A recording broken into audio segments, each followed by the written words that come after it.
अगर यूपीएससी की तैयारी सिर्फ किताबों तक सीमित होती तो ये कहानी कभी जन्म ही नहीं लेती। नमस्कार, स्वागत है आपका मेरे YouTube चैनल माइलस्टोन एक्सप्रेशन पर। प्रस्तुत उपन्यास आप सुन रहे हैं कलेक्टर साहिबा, जिसको लिखा है कैलाश मांजो बिश्नोई जी ने। कलेक्टर साहिबा एक ऐसा उपन्यास जिसने लाखों यूपीएससी के छात्रों के दिल को छू लिया। अगर आप भी संघर्ष, जुनून और जज्बातों की असली कीमत जानना चाहते हैं तो इस कहानी को अंत तक जरूर सुनिएगा। यूपीएससी से इश्क। एक रोज दैनिक भास्कर के एडिटोरियल पेज पर मेरा लेख छपा था, ज्ञान की महाशक्ति बनना है तो शिक्षा क्षेत्र में सुधार लाएं। दिन था 17 अक्टूबर 2017, भारत का सबसे बड़ा त्योहार दीपावली। दैनिक भास्कर के आर्टिकल में मेरी ईमेल आईडी दी हुई थी। उस रोज मेरे गांव से लेकर देश की राजधानी दिल्ली तक, गुजरात से लेकर पंजाब तक बहुत से पाठकों के मेल आए हुए थे। उसमें से एक ईमेल पर मेरा ध्यान गया। मेल में लिखा था, I read your article in Dainik Bhaskar. It was great. You rightly mention the point regarding our education pattern and necessary initiatives which must be implemented as soon as possible. मैं उम्र के जिस पड़ाव पर था, उस उम्र में किसी लड़की का मैसेज, वो भी अंग्रेजी में, और उस पर लड़की भी अपनी बिरादरी की, एक साथ इतने संयोगे ने मेरे दिल की धड़कन को तेज कर दी। हालांकि मैंने भावनाओं को नियंत्रित करने एक संक्षिप्त जवाब दिया, थैंक्स फॉर योर फीडबैक। एक मचलते हुए युवा की तरह मैं एक मैसेज में उनसे बहुत कुछ पूछ लेना चाहता था, लेकिन मैंने अपने दिल पर दिमाग को प्रभावी होने दिया। आपके सुझाव अच्छे हैं, लेकिन सरकारें शिक्षा के सुधार पर उतना ध्यान नहीं दे रही हैं। एंजल ने मुझे यूपीएससी अभ्यर्थी जैसी गंभीरता लिए हुए सवाल के अंदाज में फिर मेल किया। 1986 के बाद से नई शिक्षा नीति तक नहीं आई है। शिक्षा और स्वास्थ्य राम भरोसे ही है। मैंने मेल का जवाब और दोपहर का खाना खाने रूम से 100 मीटर दूर साई रेस्टोरेंट चला गया। हाँ, ये बात तो है। दिल्ली में रहकर आप किस चीज की तैयारी कर रहे हैं? एंजल ने उत्सुकतावश मेल किया। मैं यूपीएससी की तैयारी कर रहा हूँ, और आप? इस तरह हमारे बीच बातचीत का सिलसिला शुरू हुआ। मैं भी यूपीएससी के लिए कोशिश कर रही हूँ, लेकिन यूपीएससी पल्ले नहीं पड़ रही। 2 बार प्रारंभिक परीक्षा दी, लेकिन हुआ नहीं। एंजल ने यूपीएससी की तैयारी करने 90% छात्रों की व्यथा को अपने एक ही मैसेज के जरिए जाहिर कर दिया। हालांकि मैंने 2 दिन तक उनके मेल का कोई जवाब नहीं दिया। मेरे दोस्त लवगुरु का कहना था कि अगर लड़की को दोस्त बनाना है तो लड़की की साइकोलॉजी को पढ़ो, और कभी भी लड़की वर्चुअल मोड पर टेक्स्ट या फोन कॉल पर बात करे तो बात पूरी होने से पहले ही व्यस्त होने का बहाना बनाकर फोन काट दो या टेक्स्ट मैसेज का जवाब न दो। लवगुरु का असली नाम राघवेंद्र प्रताप सिंह था। राघवेंद्र को हम लवगुरु इसलिए कहते थे क्योंकि मुखर्जी नगर और ओल्ड राजेंद्र नगर में तैयारी करने आने वाले नए नवेले नौजवानों को लव एडवाइस देने में उसका कोई सानी नहीं था। जब भी किसी कोचिंग या कोचिंग के बाहर किसी यूपीएससी की तैयारी करने वाले लड़के को किसी लड़की से फ्रेंडशिप करनी होती तो वे लवगुरु की तरफ रुख करता। लवगुरु शानदार और नायाब नुस्खे बताता। लड़के इसकी आजमाइश अपनी होने वाली माशुका के लिए करते और कई सारे कामयाब भी हो जाते। लवगुरु की खुद की लगभग आधा दर्जन गर्लफ्रेंड्स और 1 दर्जन के आसपास मीटू थी। वह तैयारी कम और मौज मस्ती करने वाला लड़का था।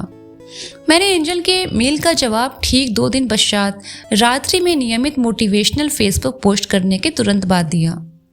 अच्छा, यूपीएससी परीक्षा के पैटर्न को पकड़ नहीं पा रही हो, मैंने लिखा, और मैं त्राटक करके बिस्तर पर चला गया। मेरी मुख्य परीक्षा 28 अक्टूबर को होनी थी, इसीलिए मैं जल्दी सोने की आदत डाल रहा था। मैं यूपीएससी के क्वेश्चन पूछने के पैटर्न को समझ नहीं पा रही हूँ। साल भर पॉलिटी, इकोनॉमिक्स, एनवायरनमेंट सभी सब्जेक्ट पढ़ने के बावजूद क्वेश्चन प्रीलिम्स में बहुत ज़्यादा गलत हो रहे हैं। इसका सॉल्यूशन क्या हो सकता है, और क्या आप इस बार मेंस परीक्षा दे रहे हैं? उन्होंने एक ईमेल में 2 सवाल पूछे। हाँ, 28 अक्टूबर को ही है। मैंने एंजल के मेल का संक्षिप्त जवाब दे दिया।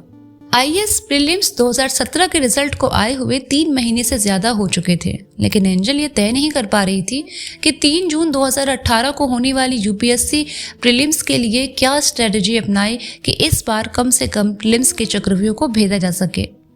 उस रात को वह ठीक से सो नहीं पाई क्योंकि उसे डर था कि अगर तीसरी बार भी यही हश्र रहा तो फैमिली वाले तैयारी छुड़वा देंगे।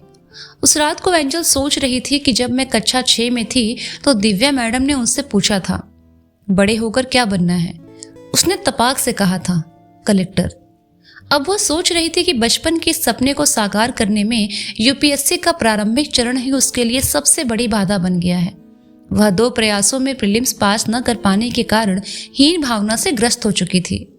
शुरू से ही तेज तर्रार और मेधावी छात्रा रही एंजल के आत्मविश्वास को यूपीएससी के खट्टे अनुभव ने अर्श से फर्श पर पहुंचा दिया था। जब वह बाड़मेर के सुदूरवर्ती धोरों की धरती बालोतरा के एक छोटे से गांव से जयपुर आई थी। उस समय वह हिंदी माध्यम की छात्रा थी और उस समय उन्हें अंग्रेजी मीडियम में शिफ्ट होने में काफी दिक्कतें आई थी, लेकिन आज उनकी अंग्रेजी किसी अंग्रेज के समान ही फर्राटेदार है। कक्षा 8 में कितनी खराब राइटिंग थी और आज उनकी राइटिंग को कॉम्प्लीमेंट्स मिलते हैं। यह सब उन्होंने अपनी कमजोरियों को ताकत बना करके हासिल किया था। उन्होंने मन ही मन सोचा कि हर कमजोरी को ताकत बनाया जा सकता है और संकल्प किया कि वह प्रारंभिक परीक्षा के इस चक्रव्यूह को तोड़कर रहेगी।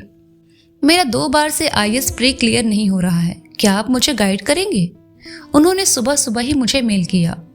क्यों नहीं, मुझसे जितना हो पाएगा, लेकिन मेरी मुख्य परीक्षा के बाद। इस तरह हमारे बीच में चैटिंग का सिलसिला शुरू हो गया। यह वह वक्त था जब देश में जीएसटी को लेकर चर्चाएं जोरों पर थी और मेरी यूपीएससी की तैयारियां भी। 28 अक्टूबर से मेंस के एग्जाम शुरू होने वाले थे, इसीलिए मैं 2 दिन पहले ही मेरे मामा जी के यहाँ जयपुर चला गया। पहले दिन निबंध का पर्चा था। सारे बच्चे जीएसटी तथा नोटबंदी को लेकर कोई एक निबंध पूछे जाने को लेकर आश्वस्त थे, लेकिन यूपीएससी ने फिर साबित कर दिया कि उनका सवाल पूछने का ट्रेंड ये है कि कोई ट्रेंड नहीं है। एक के बाद एक पेपर अच्छे और खराब हुए, लेकिन हो गए। मुख्य परीक्षा संपन्न हो चुकी थी।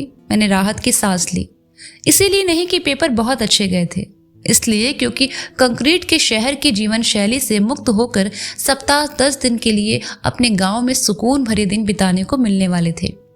ऑप्शनल पेपर आखिरी दिन था।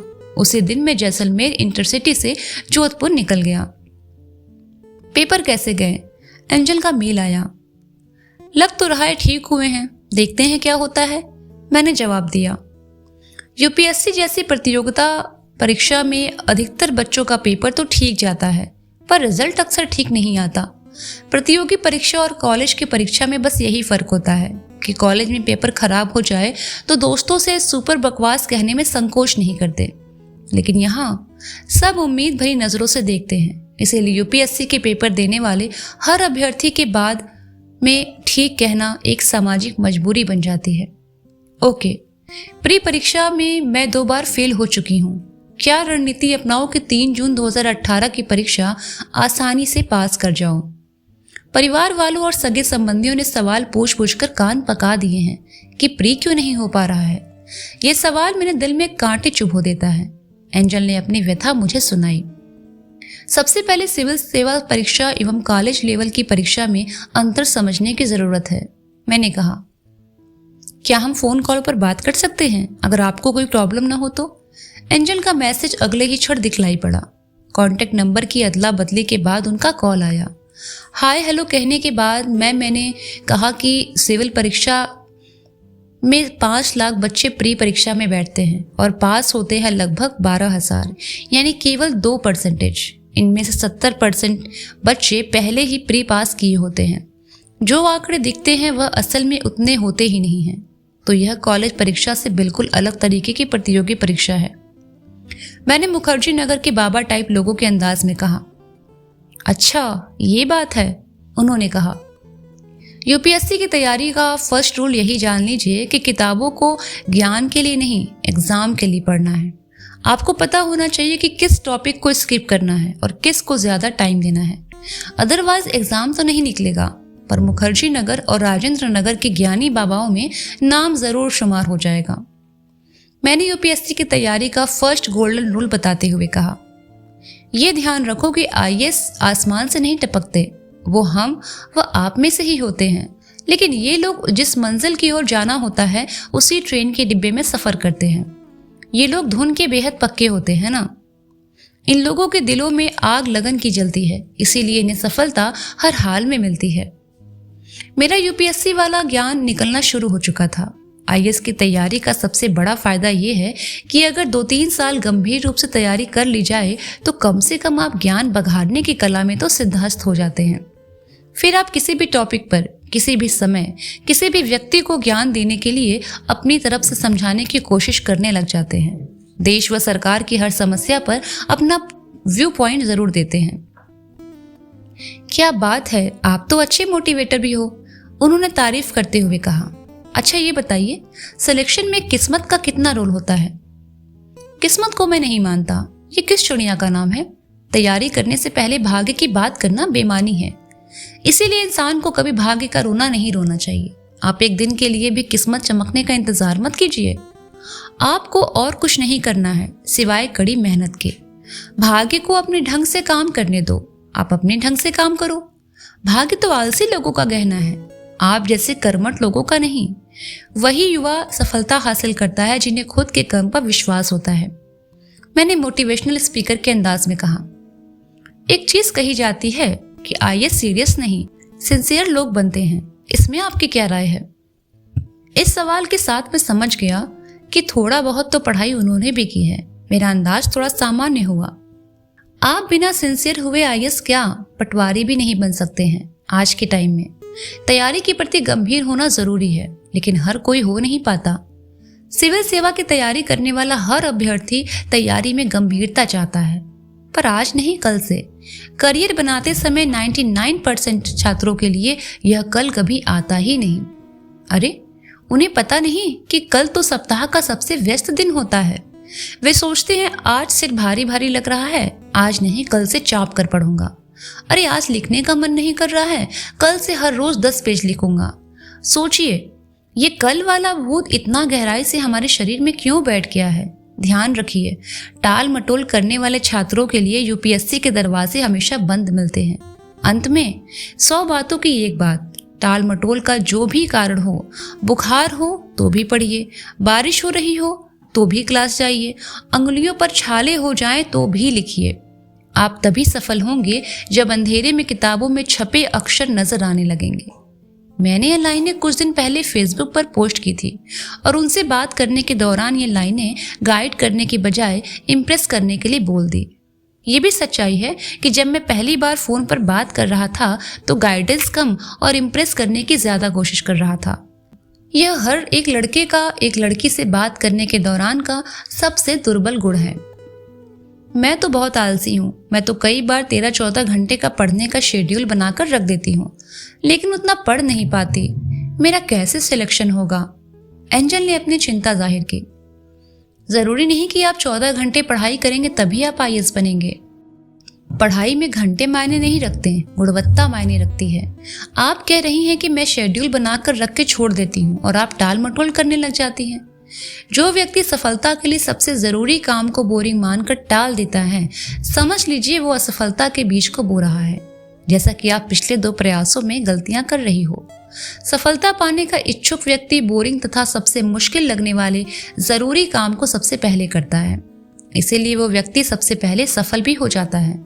किसी भलमानस ने सही ही कहा है कि अगर सफलता के नियम तभी पर आप पर काम करेंगे जब आप चुस्त, दुरुस्त तथा तंदुरुस्त तरीके से जी जान लगाकर काम करेंगे और टाल मटोल प्रवृत्ति को बाय बाय कहेंगे। अब सिलेक्शन तो लेना ही है, इसीलिए टाल मटोल की प्रवृत्ति को बाय बाय। आज से ही संकल्प, उन्होंने दृढ़ संकल्पित होकर कहा। अगर संकल्प कर लिया है तो सफलता दूर नहीं है। अक्सर मनुष्य में शक्ति की कमी नहीं होती, बस संकल्प की कमी होती है।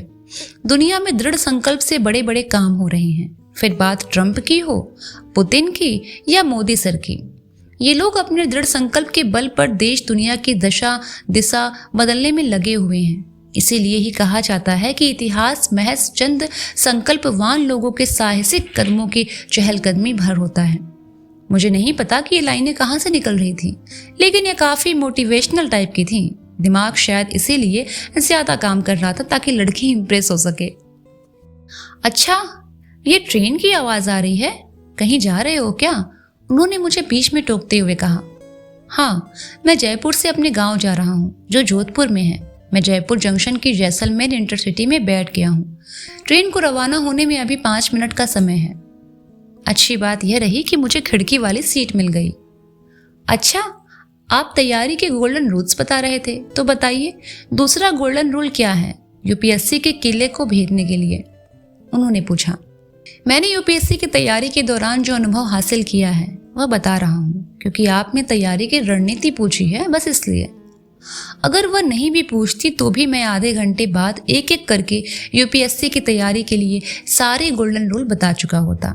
यूपीएससी की तैयारी करने वाले लड़के अक्सर यूपीएससी की तैयारी करने वाली लड़कियों को इम्प्रेस करने के लिए क्या क्या करते हैं, ये कभी फुर्सत मिले तो पता लगा सकते हैं। तो मुखर्जी नगर और ओल्ड राजेंद्र नगर पार्क में जाइए और अवलोकन कीजिए कि एक यूपीएससी अभ्यर्थी लड़का दूसरी यूपीएससी अभ्यर्थी लड़की को इम्प्रेस करने के लिए क्या क्या नुस्खे बता रहा होता है। कुछ ऐसी धांसू रणनीति भी साझा कर रहा होता है जो उन्होंने खुद कभी फॉलो नहीं की। मैंने अपनी बात को आगे बढ़ाई। मेरे अनुसार यूपीएससी की तैयारी का दूसरा गोल्डन रूल है एनसीईआरटी पढ़ना और हर हाल में पढ़ना। एनसीईआरटी को इग्नोर किया तो यूपीएससी आपको इग्नोर कर देगी। अधिकतर बच्चे सोचते हैं कि एनसीईआरटी क्या पढ़ना, स्कूल के दिनों में तो पढ़े थे और वे ही गच्चा खा जाते हैं। यूपीएससी की तैयारी का तीसरा गोल्डन रूल है स्मार्टफोन से दूरी तो सिलेक्शन से नजदीकी। कोई भी 8-10 घंटे मोबाइल में मशगूल रहकर आईएएस बनने का सपना नहीं देख सकता। अगर सपना देखता है तो पूरा नहीं कर सकता। केवल यूट्यूब से स्टडी मटेरियल देखकर आईएएस नहीं बना जा सकता। आज भी किताबों से मोहब्बत करके ही लबासना पहुंचा जा सकता है। मैंने मेंटर के तौर पर तो गोल्डन रूल और बता दिए। सोशल मीडिया के कारण स्मार्टफोन एक बड़ी गलत लत बन चुका है। याद रखिए, अगर आप स्मार्टफोन का इस्तेमाल स्मार्टनेस तरीके से नहीं कर रहे हैं तो आपको स्मार्टफोन बुरी लतों का बादशाह बनाकर रख देगा। विद्यार्थी जीवन में आप सफल इंसान बनने का सपना संजोए हैं तो मोबाइल की महामारी की चपेट में खुद को न आने दें। ये समझिए कि मोबाइल का न्यूनतम उपयोग यानी समय के सबसे बड़े शत्रु से छुटकारा। मोबाइल हमारी सेवा के लिए है, लेकिन अगर हम स्मार्टफोन पर घंटों महत्वहीन चीजें देखकर दोयम दर्जे का मनोरंजन कर रहे हैं तो समझिए कि मोबाइल हमारा मालिक बन बैठा है और हमारी दिनचर्या तय कर रहा है। अच्छी बातें बताई हैं आपने, ओके, मैं नोट कर लेती हूँ। और किन चीजों का ध्यान रखना चाहिए तैयारी के दौरान? फोन से हल्की सी आवाज आई। यूपीएससी तैयारी के लिए चौथा गोल्डन रूल है चाय की तरह न्यूज़पेपर पढ़ने का मॉर्निंग नशा। सुबह सुबह न्यूज़पेपर न पढ़ें। गुनाह है ये? हम दोनों ठहाके लगाकर हंस दिए। पुरानी वाली एनसीईआरटी बढ़िया या नई वाली एनसीईआरटी डिसाइड नहीं कर पा रही। नई और पुरानी दोनों पढ़ लो, झंझट खत्म। ऐसी दुविधा अपने दिमाग में मत रखो। दुविधा में दोनों गए, माया मिली निराम। एक इंटरेस्टिंग बात बताऊं, ओल्ड राजेंद्र नगर और मुखर्जी नगर में हजारों की तादाद में ऐसे बच्चे भी होते हैं जो आईएएस की प्री परीक्षा के 1 महीने पहले तक यह तय नहीं कर पाते कि ओल्ड एनसीईआरटी पढ़नी है या न्यू एनसीईआरटी। फिर भी आईएएस प्री निकल जाने की उम्मीद रखते हैं। सपनों की दुनिया है, सपने देखने के पैसे थोड़े ही लगते हैं। आज ये बात 100 आने सच है कि यूपीएससी की तैयारी करना एक स्टेटस सिंबल बन गया है। ग्रेजुएट हुए तो पता चला कि आईएएस परीक्षा के फाइनल रिजल्ट में शहर के किसी एक लड़के का चयन हुआ है तो हजारों छात्र बिना गाइडेंस और बिना अपनी योग्यता और क्षमता को पहचानने तैयारी शुरू कर देते हैं और यूपीएससी के चक्कर में जवानी के कई साल बर्बाद कर देते हैं। यूपीएससी की तैयारी के लिए कोई शॉर्ट ट्रिक्स? कोई शॉर्ट ट्रिक नहीं, बलिदान देना होगा। खुद को 8 से 10 घंटे हर दिन कुर्सी पर बैठकर तपाना होगा। एक तपस्वी की तरह तपस्या करनी होगी। मैंने मेंटर के अंदाज में यह बात बोली। पता है सर, मेरी सहेली दिव्या तंज कसते हुए पिछले दिनों से कह रही थी कि आईएएस ऑफिसर बनना तेरे बस का काम नहीं है एंजल, और कुछ ट्राई कर। केचू अभी सांप बनने की इच्छा से अपना बदन मरोड़ता है और जगह जगह से टूट जाता है। यही हाल तुम्हारा है। हड्डी भले टूट जाए, सपने नहीं टूटने चाहिए। तुम भले ही कितना ही ताना मार दो, लेकिन मेरा हमेशा से यह मानना रहेगा कि आईएएस बनना है तो गिर, उठ, मजाक उड़वा, फिर से दौड़। एंजल ने दृढ़ संकल्पित होते हुए कहा। सपने देखने चाहिए, पर उन्हें पूरे करने का जुनून भी होना चाहिए। अक्सर सपने रात को अवचेतन की आकांक्षाएं दर्शाते हैं और नींद खुलते ही फुर हो जाते हैं। कोई उन्हें साथ लेकर जगे, जिए और श्रम परिश्रम से जुटे, तभी स्वप्न का सच होना संभव होगा। और मैं यही कह रही हूं, तो मेरे सपने पूरे क्यों नहीं होंगे? आसान काम करने के लिए आई नहीं हूं, बड़े सपने देखे हैं तो बड़ी कीमत चुकाने के लिए तैयार हूं। तो जिंदा है तो जिंदगी की जीत में यकीन कर, अगर कहीं है स्वर्ग तो उतार ला जमीन पर। ये मेरा ध्येय वाक्य है, एंजल ने कहा। मैंने दिव्या से कह दिया कि मुर्ग किसी भी श्रेणी के हो सकते हैं, एक कैटेगरी में आप भी हो। पता है सर, अपनी दाल गलती हुई न देखकर वह कुर्सी से उठकर अपने रूम में चली गई। अच्छा ये बताओ, यूपीएससी के लिए परफेक्ट स्टडी मटेरियल क्या है? परफेक्ट न तो यूपीएससी के लिए कोई स्टडी मटेरियल है और न ही परफेक्ट स्ट्रेटेजी। आपकी धुन, लगन और जिद परफेक्ट होनी चाहिए। करना है तो आईएएस करना है। परफेक्शन के नाम पर मत घबराइए, आप उसे कभी पा नहीं सकते। आप क्या, कोई भी इंसान परफेक्शन हासिल नहीं कर सकता। एक बात और गाढ़ बात लो कि यूपीएससी के साथ में एक अजीब बात यह है कि तैयारी की शुरुआती 1 साल में ढंग से पढ़ाई नहीं की तो सिलेक्शन लेने के लिए आने वाले सालों में 3 गुना मेहनत करनी पड़ेगी। मैंने बैग से ईयरफोन निकालते हुए कहा। नवंबर का महीना था। रात्रि बढ़ने के साथ साथ हवा में ठंड घुल रही थी। टिकट कहते हुए टीटी ने मेरा नाम व सीट नंबर पूछा। मैंने फोन होल्ड पर डालकर टिकट दिखा दिया। गांव कितने दिन रहोगे? एंजल ने पूछा। 1 सप्ताह रुकने का प्लान है। अच्छा, कभी जयपुर आओ तो बताना, मैं मिलना चाहूंगी आपसे। आपसे बात करके अच्छा लगा। आपकी यात्रा मंगलमय हो। एंजल ने कहा। रात के 1 बज चुके थे। चलिए, तैयारी से जुड़ी हुई चीजें बाद में डिस्कस करेंगे। Good night. ये कहकर उन्होंने फोन रख दिया। मैं मोबाइल से सोशल साइट्स पर एंजल को सर्च करने लगा। जिसका जीवन में कोई विजन नहीं होता, वो जिंदगी भर दूसरे के विजन पर काम करता है। जिसको अपने दिमाग का पसीना बहाना अच्छा नहीं लगता, उसे जिंदगी भर दूसरों के आगे अपने शरीर का पसीना बहाना पड़ता है। जिस व्यक्ति के काम की कोई डेडलाइन नहीं होती, उसी के काम की दुनिया में कोई पहचान नहीं होती। मैंने अपने फेसबुक वॉल पर यह पोस्ट लिखी और सोने के लिए लेट गया। आंखों से नींद गायब थी और एंजल की मीठी मीठी आवाज दोबारा कानों में गूंज रही थी। इसके आगे की कहानी सुनेंगे आप अगले भाग में। धन्यवाद।